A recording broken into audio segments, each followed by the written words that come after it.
How has life changed since October 7th?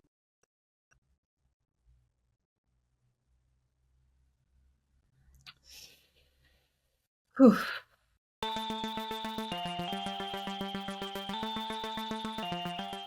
Becky, welcome to the show. Thank you. Great to be here. Yes, great to see you. Second time on the show. I don't really remember when the first time was. That was a long time ago. But I'm sure we'll touch on some similar topics today. But my first and most important question is, how are you doing? Like, for real, how are you doing? How am I doing for real? In this moment, I am doing pretty well. Just got back from a nice run around the neighborhood. The flowers are blooming here, really feeling the beginning of spring. And that's been enlivening for me, feeling some sense of renewal. Me and my housemate are going to clean our whole house right after we talk today. So that's both kind of a spring cleaning and, part of the traditions leading up to Passover that feel helpful and supportive right now, just bringing some order and freshness in. Um, so yeah, I'm doing pretty well, just kind of in that mode, the on-ramp, the holiday, and yeah, happy to be with you. Haven't talked to you in a while, but really love the work that you do and appreciate it a lot. Thanks for having Well, me. yeah, of course. I have a lot of love for you, Yeah. just in general about who you are as a person and now the work that you're doing. But before we get into that, I can't like just pass over this running thing that you talked about because I'm like obsessed with physical activity. Uh, is that how you normally take care of yourself? Is that like something that you try to do often, or do you have any other sort of physical routines that maybe help you clear your head emotionally or mentally or things of that nature? Yeah, I would say for me, physical activity is probably the number one way that I take care of my mental health. It just makes more of a difference than anything else. And that's been true since I was a teenager. I remember being very young and I would kind of go to my mom and be like, "I'm having this challenge with this thing." She'd be like, "Have you gone on a run yet?" And it was just always, so from a very young age, it always just made a big difference for me. And it's not actually my primary mode of actual exercise. I am a runner. I'm a very chill runner. Like I kind of just jog slowly around the neighborhood and sometimes even listen to pretty relaxing music. It's more to clear my head and just kind of get my blood flowing. I also go to a workout class a couple times a week and do yoga and sometimes I dance also. But running, yeah, running is a pretty consistent part of my life. Definitely like at minimum 2 or 3 times a week. Yeah, I can't fucking run. I can't do it. My wife is a great runner. She played soccer her whole life, and she wanted me to do this fitness competition with her maybe like two Thanksgivings ago. Yeah, and it was like running mixed with like weight competition, and it was horrible. It's like so much running. I was definitely slowing her down, and she was like waiting for me like so generously. And so after that point, I decided I'm just like not going to run anymore. I just lift weights, do jujitsu, play some baseball, things that like are short moving. And she actually ended up doing the competition like a year later and without me. And I was just her cheerleader. She fucking just crushed it. And I was like, see, all good. You don't need me to run with you. But and it's like I feel like I always hurt myself too, and I've had like some. Anyways, that's not important. That's me probably going Yeah. on a tangent. But Definitely anyways, not for everyone. It's not for everyone. no, you got to definitely find what works for you. But physical movement should be sort of a cornerstone of anyone's life, especially if you're trying to, I don't know, have a mentally sound, emotionally stable sort of existence. Also, I feel like I don't know if this for you, like when you go running, but I do get like a lot of sense of clarity on maybe potential decisions I need to make, or I Mhm. come up with certain new ideas or new, I don't know, podcast episodes that I want to do or something like that, especially when I'm lifting weights and I get into sort of this flow state or anything Yeah. like that. Does that happen for you as well when you're running? Yeah, absolutely. It can be so meditative. It's such a great way to process thoughts and feelings without, being too attached to anything, just kind of being in that rhythm of putting my feet down, one step at a time. And then, yeah, a lot of clarity can come, a lot of new ideas. I think part of that has to do with just movement, moving energy through the body. The body and emotions and thought, it's all one system. It's all so connected. And so getting things moving is just always really helpful. Hmm. Yeah. Yeah, before maybe we jump into some other topics, I think it would be important for you. I don't really like this question because it feels kind of lazy, but I think it's important to maybe express your background, like what you're doing now, how you got to this point that you're at, and then we can jump into some other more definitive topics. Totally, yeah. So I am a teacher of mindfulness and Jewish spirituality. Um, Sometimes I teach mindfulness on its own, but these days mostly I'm working and teaching and practicing at the intersection of mindfulness and Jewish spirituality, weaving those paths together. And I'm a full time core faculty member at an organization called the Institute for Jewish Spirituality, where we teach Jewish spirituality grounded in mindfulness. And um, a big part of what I do there is help to bring that beautiful work to folks in their 20s and 30s, which is something I feel really passionate about because I kind of got started on my own practice and spiritual path. Actually, before my 20s, I think I was 18 when I started, but it's been such a formative part of my journey that I just feel really passionate about and grateful that I get the opportunity to share it with people, especially younger folks. And yeah, that's my full time work. In addition, I'm a student rabbi at the ALEPH Alliance for Jewish Renewal. And about midway through that process, maybe about 2/3 of the way through. And I'm also an artist. I'm a painter and a writer, and the whole kind of creative space is a really big part of my life and personal practice and path as well. So that's kind of a nutshell. Beautiful. Thank you. Um, hmm, Thinking about where I want to go. Well, let's talk about the people that you work with that are in their 20s and 30s, because I think there's at least in the 20s, people in their 20s, there's a lot of conversation around how young people are struggling, maybe even younger than that. Maybe like, let's say like, I don't know, because I work with a lot of young boys, let's say like 15 to 25 potentially. There seems to be in that age range, people are struggling. Is that what you found, or what do you think people are sort of starving for at that age, or when they get to university or things of that nature? Mm-hmm. Yeah, thanks for that question. I think there's an answer that's kind of timeless and always true, generally of that life phase. And I think there's also an answer that's more specific to this moment that we're in. I think, in a general sense, that is just as true today as it was when I was in college and 18, 19, 20, 21, which is that I think folks in that stage of life are trying to understand who they are and what life is really about and what is true, what is real, what's important. Those are the years of sometimes making really important decisions that really set the stage for the rest of your path, in terms of career, livelihood, actualizing purpose in the world.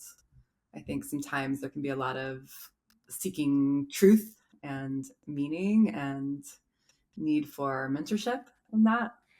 I think young adults are often primed to have very powerful experiences. You could call them spiritual, or you could just call them life experiences that can, help widen someone's perspective around just what um, what life is really about as an adult. We're in that adulting moment, and I think for a lot of young adults, also leaving home. This was certainly true for me. Leaving home and kind of setting out on your own. Um, Also create some space to really reflect a lot on childhood and what are the gifts, what are the challenges maybe that you've inherited, and how do you want to relate to that as an adult? How do you navigate all the different parts that create a full life, in terms of relationships, work, purpose, health, well-being, those kinds of things. So it's a really rich time, a very formative time. I know for myself as a young adult, it was really important to have some time that felt kind of like a wander time where I felt like I could go out and just be in the world and explore the world and discover new things and at that time it wasn't, it felt a little countercultural almost. Like I felt like I was really being encouraged to be in college, choose a career, and then climb the ladder to success on that path. But what my soul was really wanting was actually just some spaciousness to explore and to have experiences that I might not have been able to expect or imagine. And I think it's a real privilege to be able to do that. I was able to do that early on in my 20s after graduating college. I had a lot of that kind of spaciousness for travel and was able to support myself, kind of getting by financially in that time. Definitely not with extra at all. There were challenges too, but I think that was a really important part of the beginnings of my journey and helping me just understand what's really important to me and what are some of the gifts and things that feel meaningful and purposeful that are guiding my own path. And then I'll also just say, I think that's kind of a more timeless response. And also, I think in this moment, especially post the years where COVID, was a huge part of our collective consciousness and experience, a lot of young adults spent their like very formative and important teenage years and young adult years really struggling with all the implications of that socially and in other ways. And, I think we're experiencing a lot of instability in our country and abroad and in our world, politically, socially, ecologically. What does it feel like to be a young adult and be inheriting a world where the future, just from an ecological perspective, really feels uncertain, as we're kind of experiencing in a lot of different places the real impacts of what is now really referred to as the climate crisis. So these are big questions I think that this generation is relating to in a specific way and kind of creates its own challenges. Yeah. Yeah, I think like all of that summed up is like young people are potentially just like afraid to now make mistakes because everything is magnified on such a powerful way. Like I made all of the mistakes, said the wrong words, did the wrong things, acted the wrong way, but I was not afraid that anyone was going to film me and put that on the internet and that would be the rest of my life forever. I was Yeah. allowed to say dumb shit to a girl at a bar, and maybe I shouldn't have said it, but that's just like I did, right? But I had sort of that freedom then to say it. Not that it was right or wrong, but you have to sort of do those types of things, not the horrible, obviously bad things, but like, borderline sort of stuff. And then like you figure out like that's not the way. You talk to your friends, you talk to your parents, you talk to mentors, and then you sort of figure it out. And then also gives you a chance to change your mind. The things I believed at 18 are definitely not the things I believe now at 32 because of sort of different life experiences. And I think young people now feel like once they believe something, that's got to be it, and they have to have it figured out at 20 years old. There's no way you can have it figured out at 20 years old. You haven't experienced, well, some kids have experienced enough to know maybe who they are and who they want to be, but majority of us are still figuring it out. And I think that's the important part. If we can learn that mindset of like, I can't actually figure it out, but I don't have to have it figured out this second. And I don't really know what to do about the sort of the mistake part because people are going to film everything forever. And like, and so there's a stat that I heard the other day that 51% of males aged 18 to 24 have never asked a woman out in person.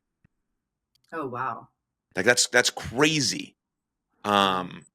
And I don't know what the cause of that is. A lot of it is because they were stuck in the COVID era and maybe, they didn't learn some of the skills that they needed to learn or, they're scared or they come off creepy or they just don't know how to do it or they don't have the confidence to do it.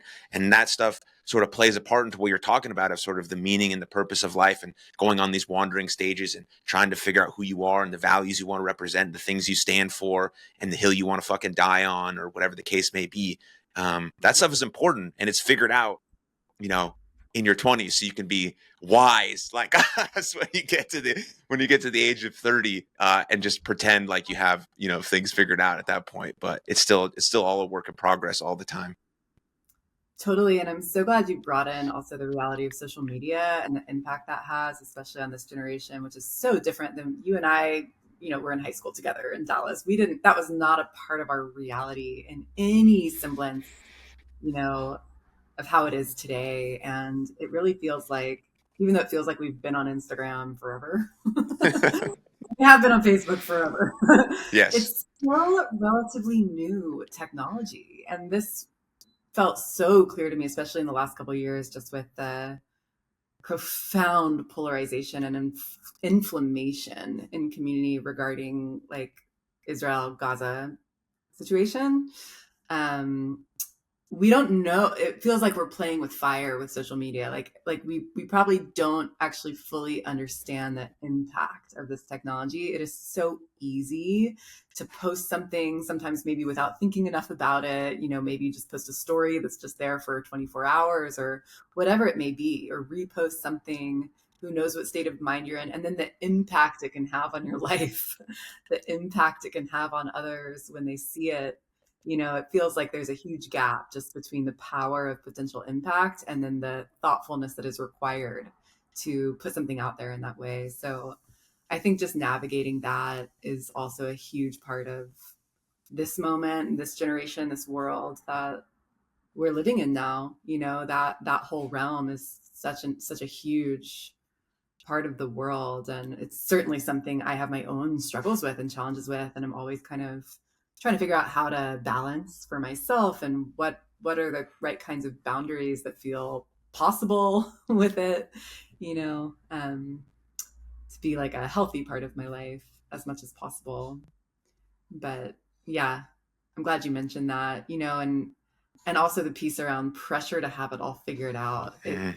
From where I sit now, I'm 33. I definitely felt that pressure when I was 18, 19, 20. And looking back, I'm like, oh my God, like, of course you don't have it all figured out. There's so much to learn and experience and discover. And I just want to take that pressure off of young people.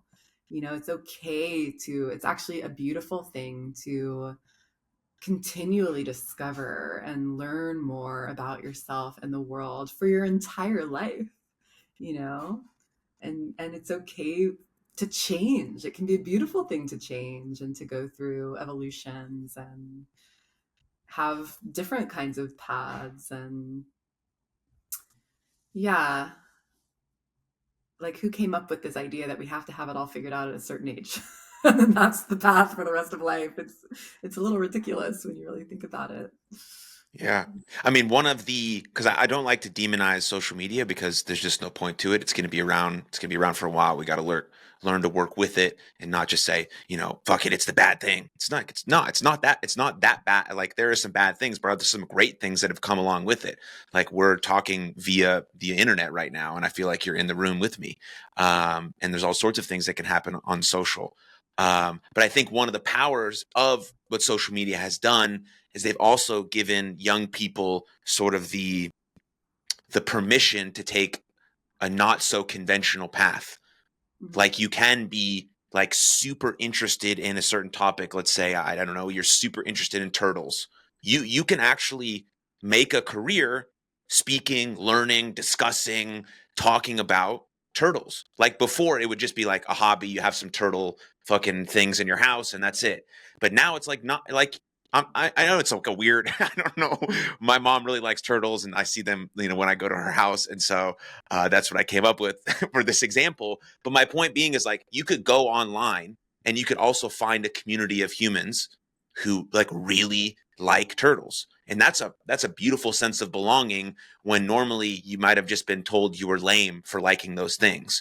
And so there are some super, super strong positives that now you don't have to go to this like conventional path of doing all of these things in order. You can sort of make your own way, decide how your life wants to look. Like, what's more important to you? Is money the most important thing? Is love or relationships or freedom, sense to travel? Like, these things are going to change as you grow older, but maybe that's a cool thing that's come with social. I mean, I was never sort of inclined to take a normal path. I knew from a very young age I was never ever ever ever going to work in an office ever. like no matter what. I would rather run around in my underwear before I ever step foot in an office, which is exactly what I did. And so, that's most likely because I had, brilliant parents and supportive family who were just like encouraging to do whatever path you wanted to take. Yeah. And so I think that if some people don't have that at home, that's also something they can get from social or supportive role models, people who are encouraging them to express themselves and be them. Like that's a powerful thing that you normally wouldn't have had if you were just with two people who said, you have to do this. This is the only way forward. And now we know that there's tons of ways forward. That can also be very overwhelming. Now you don't know which path to take. So there's some things to figure out there. But I think that's also a positive with social, which doesn't get talked about enough because there are so many downsides to it and whatever the case may be. Yeah, I appreciate you bringing that in. And of course, there's a reason why I stay on the platforms too. I think for me, in my personal life, just being connected, I have, so many loved ones, family and friends that sadly don't live here in my neighborhood or in the city or even in a drivable distance. And it really is a gift to be able to maintain these connections and share with one another what's happening in our lives. And yeah, and I think also, in my job for my work, it's an important platform too, to be engaging with because it's often how folks are just finding out about things, getting information. So yeah, yeah, there's a lot of benefits too. Yeah. Yeah. Well, let's jump into sort of Judaism a little bit. Mhm. How do you? Because people talk about all the time, sort of, I'm spiritual, I'm not religious. Mhm. How do you separate the two, or is there a difference in your mind? Hmm. Yeah, it's so interesting. We could just unpack both of those words so much.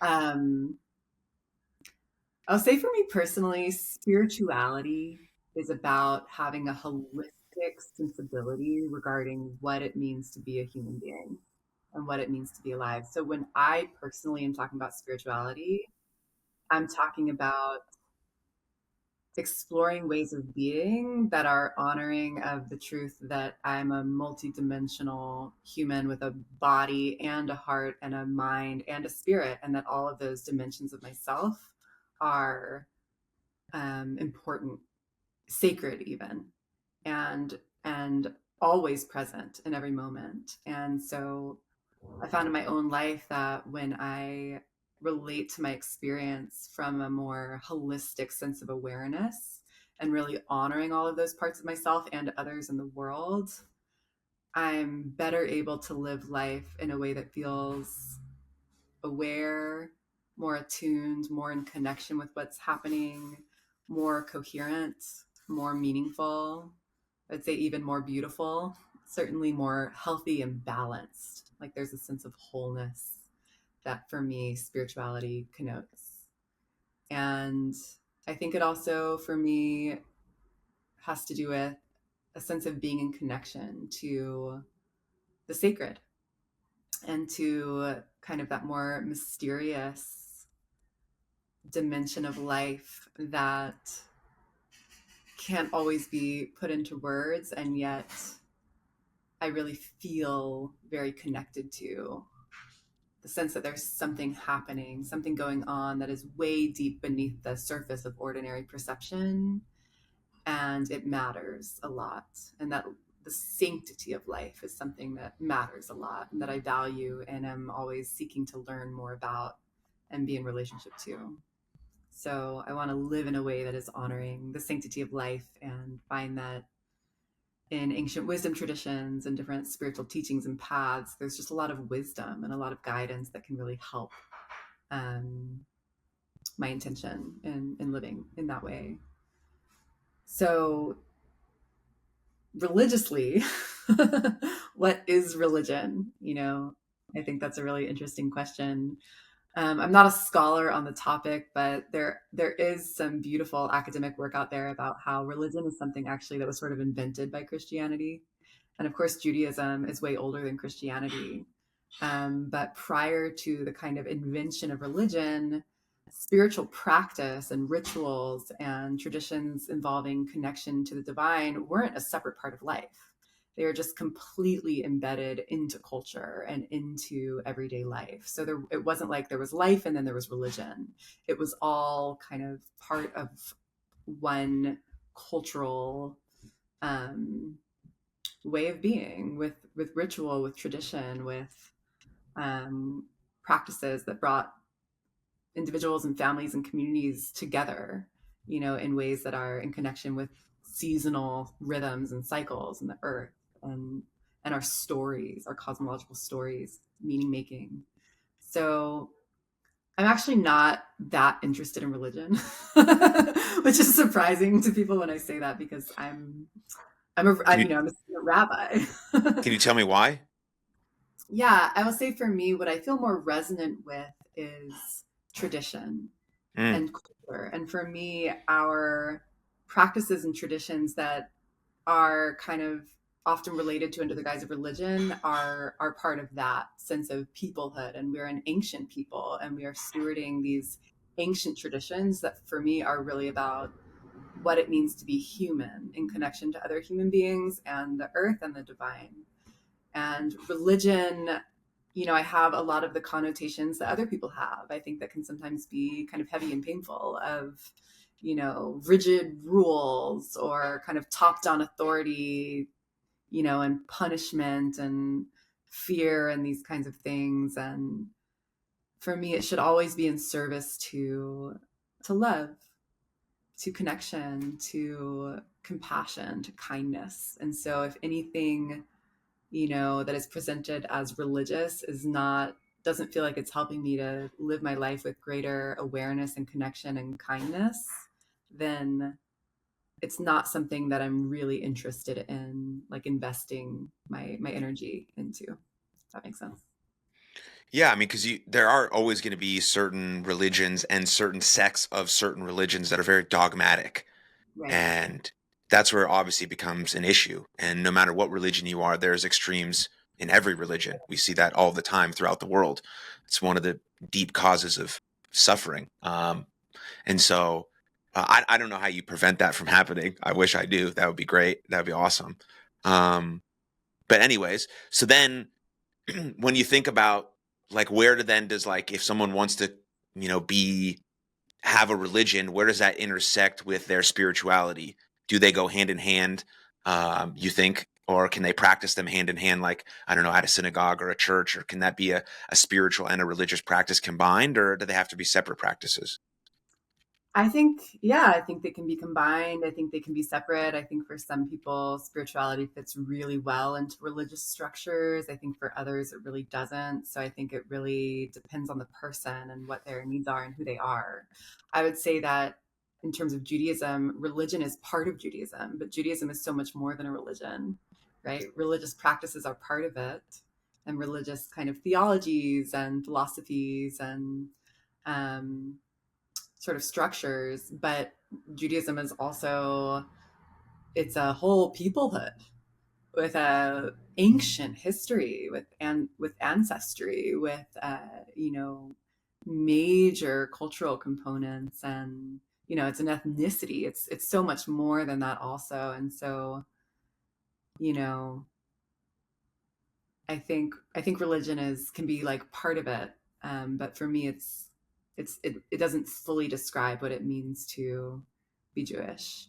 Um, and I think something that I always try to uplift whenever I'm leading services for people, like prayer services, which I love to do, and I'll also share.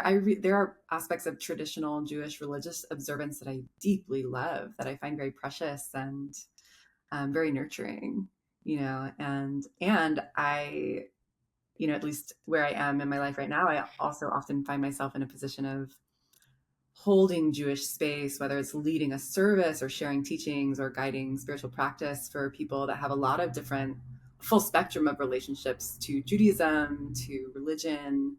Um, and one thing that I really always try to uplift is a truth that feels very important to me, which is that there are infinite ways to pray. There are infinite ways to connect to the divine. In Judaism, you could say there are infinite names for God. And a human being's relationship to the divine is something deeply personal and deeply intimate. And I would never want to try to control that or tell someone what is or isn't true or isn't right for them. Where I do have a line though is when one person's religious beliefs or practices become somehow like violent or hurtful to another person, right? That is where I start to feel like the line is for me. And as you said, unfortunately, it's very common, not just in Judaism, but anywhere you have a religion, there will be fundamentalism or ways that religious belief is used to condone violence. And I definitely find that very problematic. Yeah. Yeah, maybe you know the story, but an example of that was like my sister back in the day was got very interested in Orthodox Judaism, and I remember a Saturday morning she drove. Oh no, she drove to go to synagogue at an Orthodox place, and they found out and they threw her out of the building. Oh my God. Now, yeah, that seems like not a good thing to do to a fellow Jew who, yeah, drove to synagogue, which, is against the quote unquote rules if you're observing Shabbat. But I think the important part there is that someone is showing up to your synagogue to try and pray or be a part of a community or experience something that's a little bit deeper than themselves. And for you, someone who actually knows my sister Becky, like you know what kind of person she was, and it's not like she was showing up there with like ill intent to like ruin the fuck. She was just going because she loves people, and she always has, and she still does. And that always left sort of a sour taste in my mouth about why wouldn't all sort of sects of Judaism that really only exist in American culture uh, be welcoming to anyone that wanted to show up as a Jewish person. And now, as an adult, I've been to Chabad a bunch of times, and I've been to all these certain places now, and they're much more welcoming in these certain environments, which is amazing. Um, but it just that always like stuck with me for a while. And then when she passed away, I blamed God for her death, and then had an interesting conversation with an aunt of mine who's also an Orthodox Jew, and said, well, you must believe in God if you want to blame him for something. And so then it sort of came sort of full circle about my sister and these things that she believed in and things that I wanted to now believe in and take hold in. But it really, the whole point of the story is that I think we can all be a little bit more, what's the word? I don't know, welcoming, compassionate, potentially, especially if they're a fellow person who's quote unquote part of the tribe, but they don't believe exactly the same thing that you. It's still we're still just human beings, on a fucking rock in the middle of the universe. I think we can do better. Yeah, Erin, I really agree with you. And, you know, thanks for bringing in this story about Rachel's experience. And I can totally imagine how that would just feel so painful and off putting, right? Especially, as you said, if someone is just coming to explore their faith and explore a new community. And, you know, there are so many different, there's such a spectrum of practices within Judaism and different kinds of norms that people really hold to and feel sometimes very strongly about, sometimes not so strongly about, sometimes very strongly about not holding in the other direction. And yeah, it makes me sad that she wasn't welcomed in more. And maybe, if in that community it really was, maybe for some more observant Jews could feel really jarring, Mm-hmm. maybe that someone had driven to shul rather than throwing her out, to just share with her like, hey, welcome, you're here for the first time, just so um, that's that's a practice. Driving to shul is actually something that we don't do here, that people might find really jarring here. So please, if you come again, can you walk or find another way of being here? I would hope that that would be more of the response. But you Yeah. can't expect a newcomer to already know, the impact that something might have. And I do believe in, for myself, I hold as a value that I just try to honor the norms and practices in any given space. So that might mean, I sometimes use my phone on Shabbat. I try not to, just because It's for yeah. me, I've found that it actually is really good for my mental health to take a break from my phone. But sometimes I do. But if I'm going to go to dinner with a family that is Orthodox and that's absolutely not a part of their practice, I would not use my phone, but I wouldn't necessarily know that, coming for the first time. And I think, yeah, just more kindness, more inclusivity and welcoming warmth, as you said, is always a really good thing and an important thing, especially in a spiritual or religious space. Yeah. Yeah. Yeah. And then, the practice of meditation, Mm-hmm. how does that, how can one maybe potentially start that sort of practice to deepen their spiritual, religious, interconnectedness potentially? Yeah, we'll go from there. Yeah, it's a big question. Yeah, only little questions here on this pod that that are super easy to answer. Don't take a lot of thought. No problem. The meditation and spirituality. I think one thing that I really love about mindfulness in particular, which is a form of meditation that has really grown in popularity and people have come to really value it, like here in the West in the last few decades in particular. I think it's really grown as something that's more mainstream, certainly more than it was when I started meditating, even when I was 18. Um, One thing that I really love about it actually is that it's so versatile and that you don't have to identify as a spiritual person to start meditating, to get interested in mindfulness, and to really start to experience the benefits. That said, mindfulness does emerge from Buddhism, which is an ancient spiritual, even religious tradition. And so I do personally believe it has been my experience, both personally and in witnessing and helping to guide hundreds and hundreds of people since I've started teaching mindfulness. If you take the practice deep enough, if you really stick with it, over a long period of time, it does tend to bring you into that sense of a deeper connection to life and some kind of relating to the mystery of life and that sense of sanctity in life. Um, I'll say that one thing I really love about meditation as opposed to other spiritual practices, and really meditation for me is kind of the ground. I would say mindfulness is the ground, really, of my whole life and certainly my spiritual life, is that mindfulness is all about getting in touch with our direct experience of reality, not what we think about it, not our beliefs about it or assumptions, but slowing down to really pay attention to what is happening through our direct experience moment by moment. So it's really a practice of experiencing, of being, of direct knowing more than belief or thinking, um, or even interpreting what's happening. And when we start to meditate, one of the main insights that comes often very quickly for people is just becoming aware of how consistently and constantly the mind is creating stories and interpreting and assuming and projecting. And, we think that we are relating to reality in our lives, but very often we're actually relating to the layers of interpretation that tend to co-arise with our direct experience. So mindfulness is about slowing down that process so that we can really start to make contact with the direct experience before those layers of interpretation, narrative, commentary that tend to accompany it. If that makes sense. So, Yeah. I personally am much more interested in directly experiencing God than beliefs about God, meaning Mm, direct experiencing present moment reality and the sanctity, that sense of the sacred that can arise for me from that place and that I can explore through direct experience, than having a belief about the divine and then seeking to prove that belief through my direct experience. It's kind of flipping that mm. paradigm. That makes sense. And you found that mindfulness is a sort of gateway to that.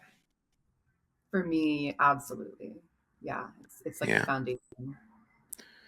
It's funny that you say foundation because when I talk to my athletes about meditation or visualization, I say that your breath is going to be your anchor no matter what situation you're in. And sports and life have some parallels, but you feel like if you get in some sort of stressful high pressure environment on a sports field where all the eyes are on you, what do you have? What do you have at your disposal? What tool do you have at your disposal to use? You have your breath. It's right there. It's the only thing in that moment that's going to get you locked into the present moment, because your mom and dad can't come out on the field and hold your hand while you make this play. Coach is watching you. Your players are watching you. The only thing you have is that anchor into the present moment, which is your breath or your life force or whatever you want to call it. But I think athletes, it's easy for me to convince them that this is a good idea because you just tell them it's going to make them a better player. But if I think for like a regular person walking in the world, they have a hard time understanding what might be like the actual day-to-day practical application of mindfulness. Yeah, I get that I can sit for 15 and 20 minutes and focus on my breath and let my thoughts wander, yada, yada, yada, yada, yada. But how's it going to fucking make my life better? And people don't maybe understand that portion of it. Is there anything you would say to that? Mhm. Yeah, and first of all, I also, I love that you brought in the breath. It can be such a anchor for the mind, and really a foundation in mindfulness practice, just breathing and paying attention to that. And I think there's no better also gateway into encountering in a very simple and essential way the mystery of life. Like the breath is such a mystery. It's just happening all on Yep. its own, keeping us alive. If it were to stop, we'd be dead within a few minutes, you know? Where does it come from? We don't have to think about it. It's just, and then it goes away when we die, So anyway, just to say, like the mystery is actually not difficult to find. um, yeah, in terms of, how to communicate or how people might understand the benefits of mindfulness.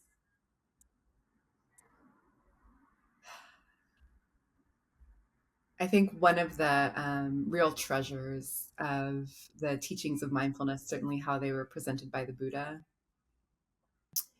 is the he really brought this observation that suffering is part of life. And through his observation of his own experience, found that suffering tends to be created by attachment, attaching to wanting things to be a certain way or resisting the way that things are. And that when we can work on unhooking from that, softening that, being with things as they are, we can actually suffer less in our lives. And I've certainly found it to be true for myself. Now it's been 14 years of practice,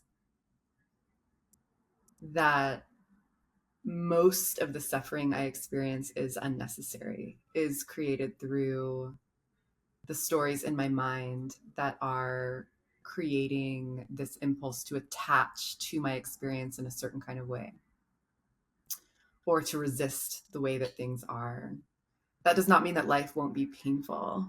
I think there's an important difference between suffering and pain. And I've heard the quote, I don't know who said it, but that pain is necessary in life, but suffering is optional. And so a lot of meditation practice is basically observing the mind, observing our habits of mind and body, and starting to understand the ways in which we actually are suffering often unnecessarily, and bringing love and compassionate inquiry and curiosity and awareness to that. It's profound, the kind of transformation that can happen when we can soften into letting things be as they are. And then rather than reacting to issues or problems or concerns in our lives that truly are difficult from a place of habit or reactivity, when we have more space to be with things as they are and allow things to be, suddenly there's that flow state you were talking about in the very beginning, where the actual solution to a problem can arise from a place of deeper insight,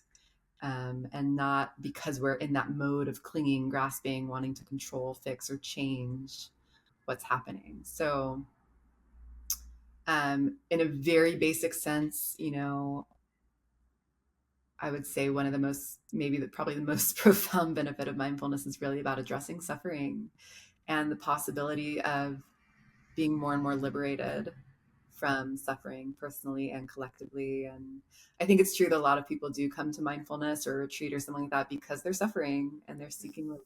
They're wanting to find another way of relating to their lives. And, that's one of the fruits of practice, I think, is relating to challenges in our lives in ways that are healing from a place of wisdom and insight rather than perpetuating suffering. Yeah. I heard a very interesting story from a father recently because I'm going to be a dad soon. Yeah. Uh, so getting some, wisdom that I can from that sort of thing. But I was hearing a father, I think he was a father of two or three, a couple young kids at the time when he was telling the story about why he thinks mindfulness and meditation, or just at least focusing on your breath, is a powerful practice. He said, I would do the stuff at home and I would meditate for a couple minutes each day. Then it would ramp up to 15, 20 minutes each morning. And I just got in the habit of meditating, of getting with my breath, of being mindful of certain things before my family woke up.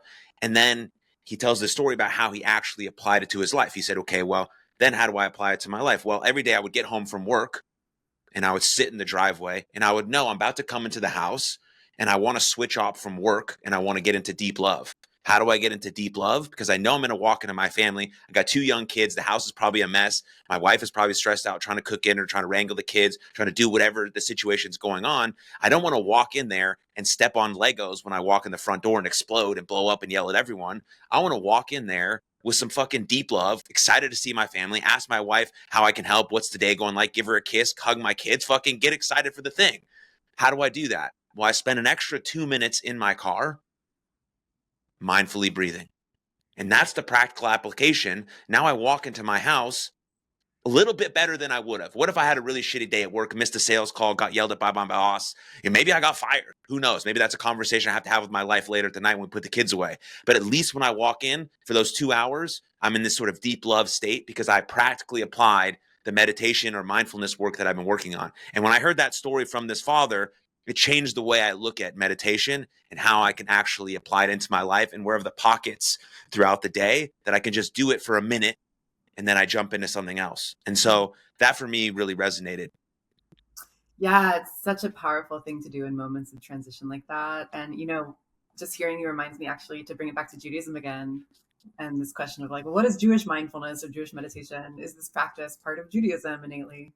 Um, there's this beautiful teaching in the Mishnah, which is like our oldest text, predating the Talmud, kind of is what evolved into the Talmud of Jewish law, and like, really rabbis of old, the wise ones of old, getting into like, oh, how do we live in a sacred way in connection to the divine? And it says in the Mishnah that the wise ones, the pious ones of old, used to sit for at least an hour in silence before they were able to cultivate the kavanah, or the intention, to be ready to pray. Mm. So it reminded me, what you were saying just reminded me of that, because taking that space to just sit, to just breathe, to arrive more fully into the present moment from wherever we've been and wherever we might be going, just to be, can bring a kind of settling of the system and of the mind, that then from that place we can find an intention, like a direction. Kavanah means direction of the heart, and a kavanah, meaning intention, it's like a Jewish spiritual tool to have in your toolbox. And it's a really powerful one. It's a direction to help us navigate, or to guide and anchor us in whatever we might be walking into. So it's not, so that's kind of what I was hearing in that story, taking that moment just to breathe, right? To settle, to transition from the workday, and then finding that intention of the deep love to be the anchor to guide your friend or whoever in that story, the actions moving forward. And I think those two things go together really, really well. Yeah. So, Yeah. Yeah. Speaking of Judaism, Passover's coming up very, wow. very soon, right around the corner. Yeah. And are there anything that you're thinking about in terms of the original Passover story and how it may parallel to, today's world? Yeah. There's been a lot, so much. I'll share a few things. I'll share a few kind of little Passover nuggets that have been alive for me. Some are always alive. Some are particularly alive in this moment in this year. Every year is a little different. Um, One thing I really appreciate is just understanding that the Jewish calendar as a whole, it's a holistic enterprise, meaning that like the calendar, the holidays all actually are in connection and conversation with each other. And we kind of move through a whole journey in the cycle of a year and beyond the year. It's really, a life's journey and a journey of our humanity and the Jewish people unfolding until the end of time. And so in this moment, just like locating ourselves on the calendar, we've come out of Purim was the last thing that happened, right? And Shavuot is going to be 7 weeks from Passover. So for me, one little piece around that cycle that's been really helpful and actually really feeling it today, because as I mentioned, I'm going to be cleaning my house later. So Purim is really a time of kind of letting go and surrendering into chaos and letting all the structures we've built up around us that are based on what we think we know kind of just fall apart and reveling in the upside downness of it all. And, that can be really important sometimes to really let go and let things kind of fall apart so we can build them up again. And for me, there's such intelligence then in that kind of chaos and letting go of Purim leading into Passover, which is associated with Seder. Seder is what we do on Passover. Seder means order. So this is a time after that chaos of actually making order in our lives. And I think that's part of why there's a tradition before the Seder of doing a very deep clean of our house. It's called Bikor Chametz. So, there's a tradition of really getting into all the nooks and crannies and searching for the chametz, the bread, the breadcrumbs, because we're going to get rid of all the bread and just eat matzah during this time, which is kind of bread in its most essential form, just flat without the fluffiness of risen dough. And I think there's something that makes so much sense in this time and can be so helpful spiritually, um, in this time of springtime and the renewal that it brings of cleaning house, of getting into order, of getting organized. And especially, chametz spiritually kind of represents what is extra. So the fluffiness of bread is like what is extra, and Passover is a time of getting back in touch with what is essential. Matzah is representing what is essentially true, what is the essence of our being. And that in some way is connected to our liberation and our kind of rebirth in Passover as a people. So, that teaching for me is always meaningful at this time, just contemplating what that means for me right now in my life. And then just one other piece I'll offer, also connected to the Hebrew calendar. And I really feel that the Hebrew calendar is one of the great treasures of Judaism, just in guiding us how to live as human beings in relationship to the seasons and the cycles and each other, and getting to experience the full spectrum of our humanity and all of our emotions and the stories that we carry. So each month on the Hebrew calendar has with it, this is from Sefer Yetzirah, which is very old mystical work, a special like function that we can bring a lot of it's like the doors are open in that time for healing and rectification of that human function or sense gateway. Okay. So in the month of Nisan, which is the Hebrew month that we're in right now, the sense or the function, the quality of our being where that door is really open to bringing realignment and rectification to is speech, is how we use our words, how we use our voices. So there's really an invitation from the spiritual tradition to bring extra attention to our speech. So are we speaking in ways that are, where our words are really creating the kind of world that we are wanting to build? Are we speaking in ways that really are in service to our sense of being free, of being liberated, of being in service to the divine rather than to Pharaoh or whatever it might be, where we are placing too much power, right?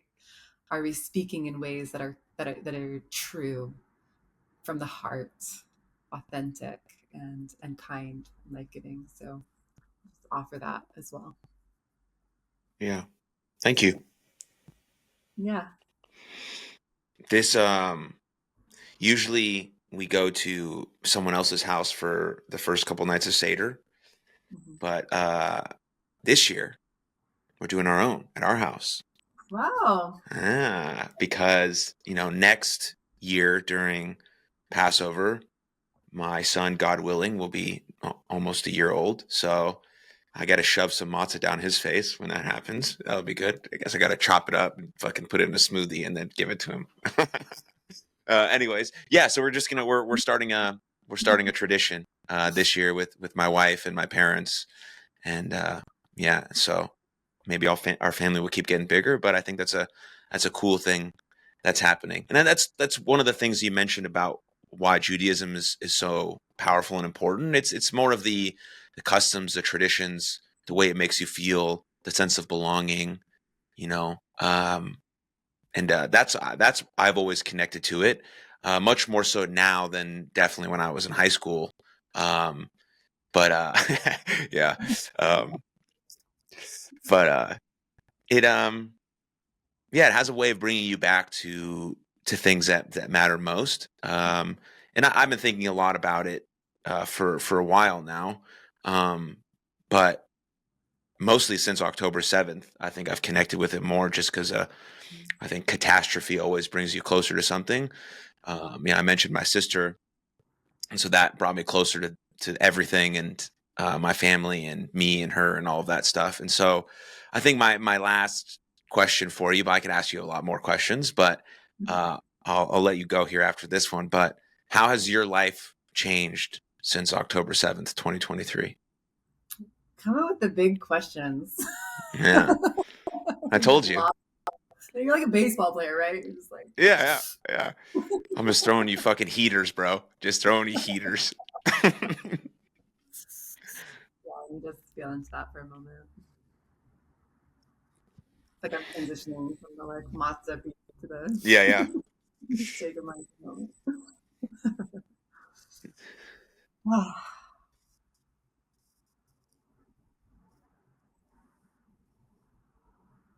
Hmm.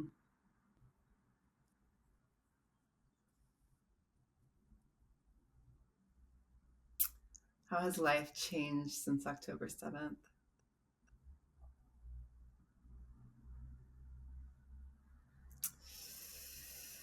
Whew.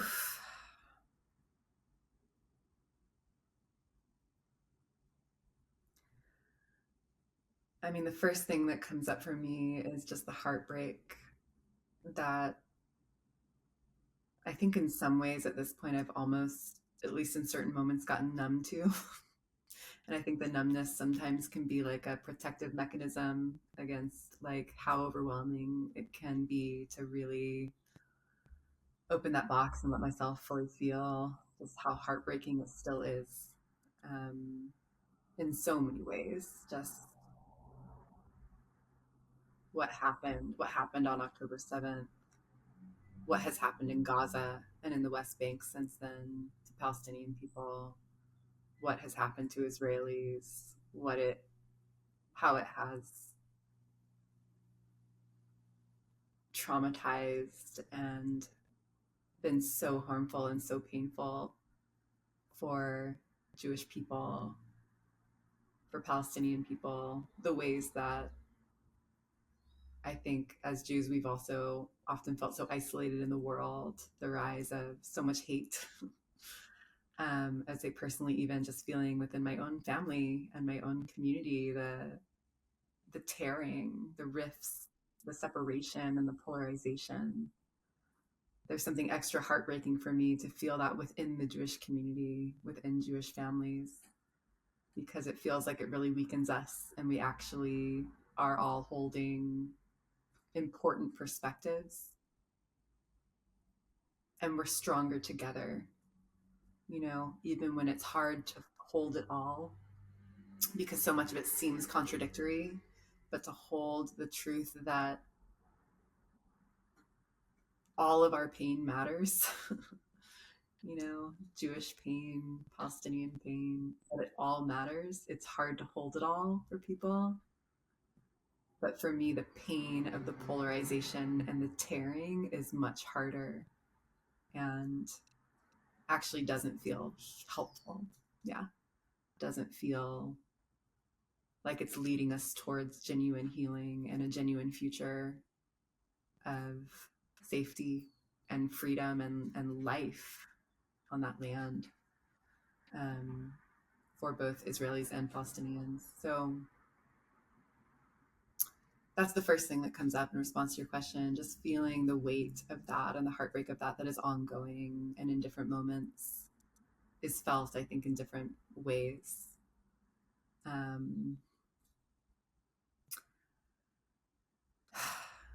Yeah. And with that, I think for me, after October 7th, as I shared, I'm a student rabbi, and I'm also in my full-time job in a rabbinic position of holding space for Jewish hearts and souls. For me, there was almost what felt like an initiatory time of just having a deeper realization of what it really means to step into Jewish leadership. And part of that is accepting the responsibility of caring for the Jewish people and being as informed as I can be and being willing to speak what I feel is true and is important and needs to be said. And that can be a very complex thing, especially regarding online presence and platforms where I might say something and then it goes out to like everyone I've ever met. And it doesn't actually, nothing about that makes sense because what I might say is so contextual and people are coming from such different places and their own understandings and relationships to this issue. So, part of it has also just been the kind of deeper stepping into the weight of responsibility and holding what is mine to hold. And, I felt this when I lived in Israel. I lived in Jerusalem for a couple of years, and it's definitely a place where I have so many loved ones there, friends and family, and it is a home for me. It's a place where I feel profound connection on a lot of different levels. And when I lived there for a few years, um,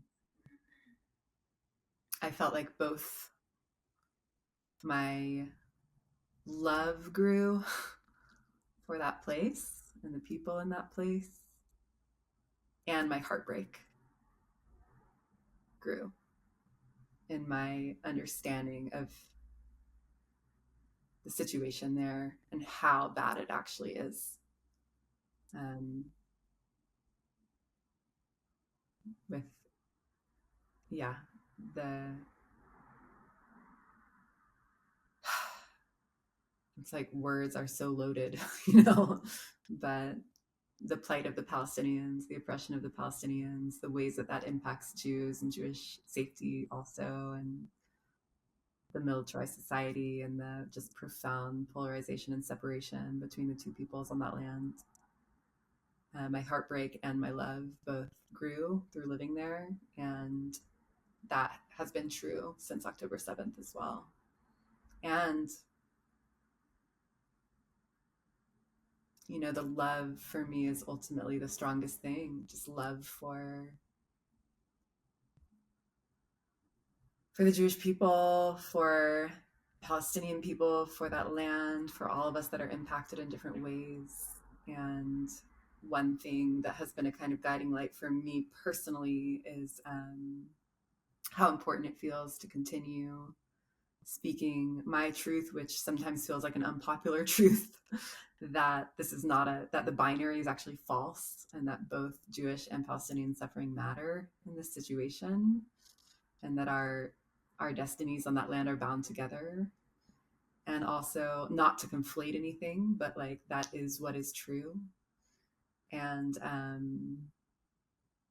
and that there will, our prophetic tradition, our ancient prophetic tradition does speak to a future of peace on that land and healing and reconciliation, and to continue speaking that story into being, even as I am holding and honoring and in relationship and connection to the absolute heartbreak and travesty and horror and terribleness of these times.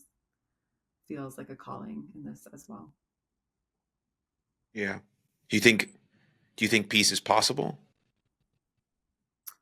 It's hard to imagine, and I believe that we have to keep imagining it and do everything that we can to keep imagining it. And there are groups on that land. There are voices that I personally really want to uplift, and voices where I go when I'm seeking kind of guidance and inspiration of Israelis and Palestinians that have been working together for a very long time to speak that story into being and strive towards um, coexistence, collective liberation, whatever you want to call it, the acknowledgement that there is a way forward where these two peoples can be on that land together, that neither of them have anywhere else to go. And that is the future worth fighting for. Um, yeah. Yeah. Yeah. I really love there's this musical group actually called the Jerusalem Youth Chorus, which is a group of young adult Israeli and Palestinians who make music together. And they have some songs that they've written and released and performed over the last couple years and since October 7th that are so just move me in such a deep place. And like things like that, I really want to get behind and uplift. Yeah, there are tons of examples like that Yeah. of the two parties working together. But of course, you have extremism on both sides. Mm-hmm. Um, I think also, like, I think one thing that would be important for peace in the region is sort of this universal moral standard that I don't think we have, especially specifically against jihadism.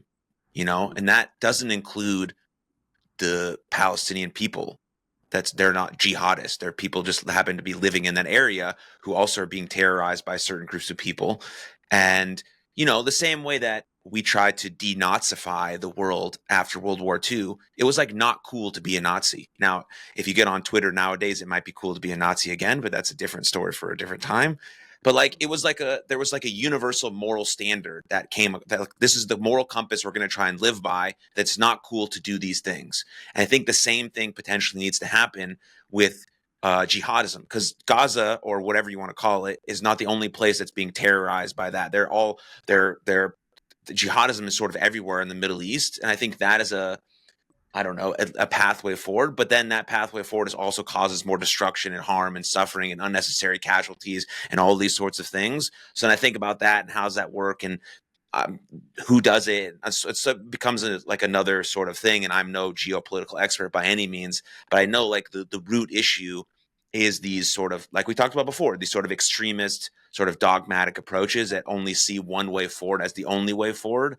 And Mm-hmm. if no one comes to the table with some negotiating, or trying to see someone else's perspective. And I know it's challenging because people that we love have died on both sides, and it's like hard to look at someone else who's caused that suffering and also someone else who's caused that suffering and see them as a human and not as like this evil person that you want to kill. And so I understand. I don't understand it personally. I've never been in that situation, but I get sort of maybe the feelings of that, and how some people now feel like peace isn't even possible. But that can't be the approach. Like you said, we have to keep that in our minds, that it is possible through whatever sort of action might work, through people who are actually still working together, people who are trying to coexist or have been coexisting and loving one another and understanding each other's cultures and ways of life and things of that nature. I think are powerful. Another reason why social media is a good tool for that, because we're not there. We don't live on the ground. We see what we see through